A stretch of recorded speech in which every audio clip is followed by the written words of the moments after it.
Mas nagkainit ang tigi sa tingog nga puhunan ang pangandoy nga mamahimong mosunod nga The Clash 2024 Grand Champion.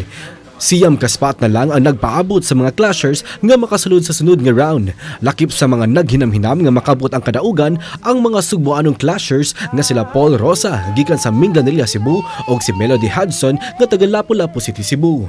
Andam na nilang ipalanog ang ilang maanindot nga tingog sa The Clash stage karong Sabado 7:15 PM sa GMA Network. Biggest singing competition in the world is back.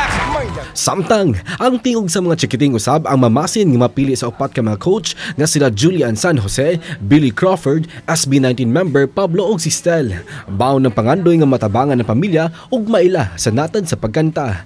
Andam na ang mga laing mga chikiting nga mobida silang talento karong Domingo alas 7 sa gabi sa GMA Network.